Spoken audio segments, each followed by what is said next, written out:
덴마크 법정에 나온 정유라 씨가 이렇게 한국 취재진의 한 내용 자세히 알아봤는데요. 그러면 정 씨의 발언으로 볼 때 언제 한국으로 송환될 수 있을지 궁금합니다. 이 내용도 좀 짚어보죠. 사회부 김은건 기자 연결돼 있습니다. 김은건 기자.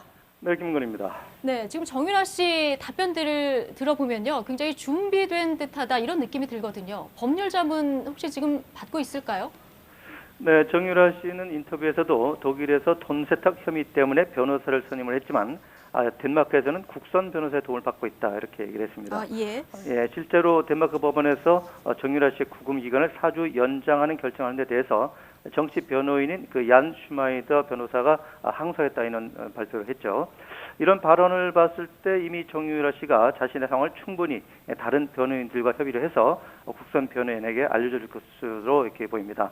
예. 국내에서는 이경재 변호사가 정유라 씨를 도와주기로 했었는데 정유라 씨는 연락이 잘 안 된다 이렇게 얘기를 했지만은 국내 수사 상황 등과 관련해서 그리고 앞으로 대응 방법 등을 변호인을 통해서 계속 전달받았을 것으로 보입니다. 예. 조력을 받고 있을 것이다. 이렇게 추측이 되는 부분이고요.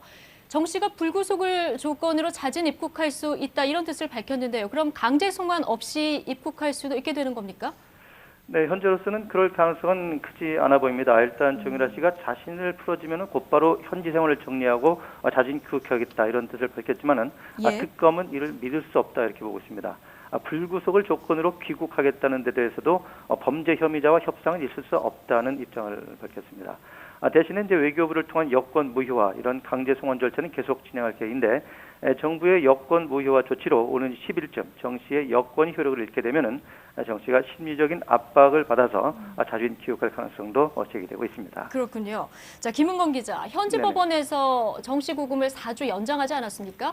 네. 지금 정유라 씨는 항소하겠다는 이런 입장인데요. 그러면 송환이 좀 늦어질 가능성은 없습니까? 네, 현재로서 특검은 이제 범죄인 인도 요청을 위한 준비 단계로 덴마크 당국에 정 씨에 대한 긴급 인도 구속 요청을 했습니다. 올보르 지방법원이 이를 받아들여서 구금 기간을 4주 연장을 한 건데 곧 정식으로 범죄인 인도 요청서가 사법당국에 전달될 예정이고요. 이 경우에는 이제 관련 협약에 따라서 덴마크 사법당국이 다시 재판 절차를 밟게 됩니다. 예. 여기서 이제 범죄 혐의가 명확하게 소명이 되면은 절차에 따라서 한국으로 송환이 되는데 4주 길게는 두세 달까지도 걸릴 것으로 예상이 됩니다.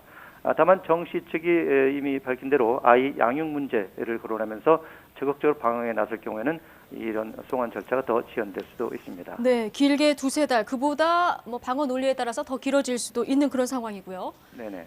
최순실 씨, 아킬레스건 하면은 딸 정유라 씨 아니겠습니까? 정 씨가 이제 어떻게든 귀국을 하게 되면 이 모녀 수사 어떻게 될까요? 네, 최순실 씨는 그동안 검찰 수사에서 국정농단 의혹에 대해서 줄곧 부인으로 일관해왔죠. 그 때문에 최 씨의 변화를 불러올 수 있는 것은 딸 정 씨뿐이다 이런 관측이 나왔습니다. 예. 최 씨는 최근 국회 국정조사에서 청문회에서도 딸에 대한 질문이 나오자 눈시울을 붉힌 것으로 전해졌는데 정 씨가 특검에 소환돼서 처벌을 앞두게 될 경우 정 씨를 보호하기 위해서 혐의를 일부 시인하는 등 진술의 변화가 있을 수 있다는 얘기가 나옵니다. 특히 혐의를 일부 시인하거나 타인의 범죄를 진술할 경우에 자신의 관련 혐의를 덜어주는 이른바 플리 바게닝도 가능할 것이라는 관측도 나오고 있습니다. 예. 김은건 기자, 그리고 특검이 최근 최순실 씨 일가 재산에 대해서도 지금 들여다보고 있지 않습니까? 네네. 그런데 박정희 전 대통령의 재산이 최 씨 일가에 넘어갔다. 이런 증언이 오늘 YTN 단독 보도로 나왔습니다. 이거 어떻게 나온 겁니까? 네, 이 부분은 지난 2007년 대선 직후에 사망한 최태민 씨의 의붓 아들, 조순재 씨의 아들을 YTN 취재진이 처음 만나서 들은 얘기입니다. 예. 조순재 씨는 2007년 8월에 한나라당 대선 경선을 앞두고 당시 이명박 후보 캠프에 이런 내용을 밝혔는데 그의 대선 당일 폐암으로 사망을 하게 됩니다. 조순재 씨는 이후에 대선 당일 숨질 때까지 병을 간호하던 아들에게 박근혜 대통령과 최태민 일가에 얽힌 이야기를 들려준 거고요. 박정희 대통령이 남긴 돈이 최태민 일가에 넘어갔다 이런 얘기는 그동안 여러 언론 매체 통해서도 보도가 되지 않았습니까? 예. 그런데 이번에 이제 당사자인 조순재 씨 아들이 직접 이런 증언을 한 것은 처음이라고 할 수 있겠습니다. 그렇군요. 최태민 씨의 의붓 아들 조순재 씨, 그리고 그 조순재 씨의 아들의 지금 증언인 거군요. 네, 그렇습니다. 예. 이번 증언이 최 씨 일가 재산에 대한 특검 수사에 아무래도 좀 영향이 있겠죠? 네, 그렇습니다. 이미 특검은 전담팀을 구성해서 최순실 일가 재산 형성 과정에 대해서 조사에 들어갔죠.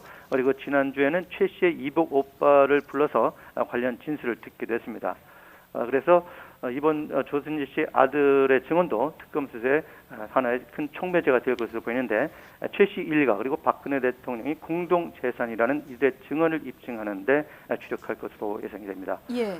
다만 이미 이제 수십 년이 지났고 관련 증거를 찾지 못할 경우에는 불법 재산 형성 혐의를 입증하기가 쉽지는 않을 것으로 관측도 됩니다. 네, 이 부분이 좀 특검 입장에서는 우려되는 부분이군요. 네네. 네, 잘 들었습니다. 사회부 김은건 기자였습니다.